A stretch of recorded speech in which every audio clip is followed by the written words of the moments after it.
lakini sasa hizi mimi nimefunga. Kwa hiyo utaniharibia somo yangu. Kwa ukishafungua tunasema kufanya. Tutaforce tutafanya. Oh wow, na mtu. Karibu. Asante, nimekuja kusikiliza maana simu zimezidi kuwa nyingi.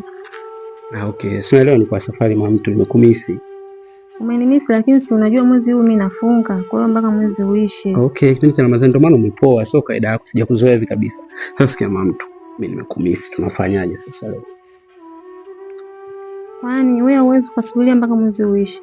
Bwana mimi siwezi, unajua ni kitambo sana sijajipiga mipasi yangu.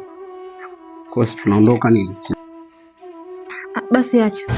Subiri kwanza nikwambie. Sasa hivi unaniharibia mimi somo yangu afu mwenzako nimefunga. Kama vipi tuchikieni jioni mimi nikishamaliza kufuturu.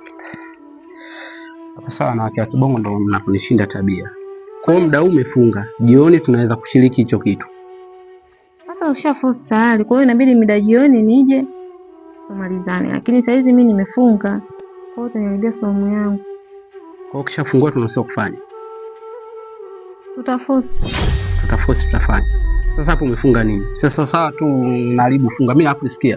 Mimi nilikuwa nakupima tu imani. Wewe ni mwanamke ambaye unifia kwa sababu usimamii msimamo yako.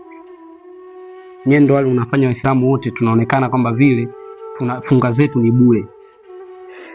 Yaani muda huu umefunga lakini subiri ufuturu jioni tufanye hayo mambo. Sasa hapo umefunga nini? Basi kama vipi yaishi. Ana mwanamke hapo.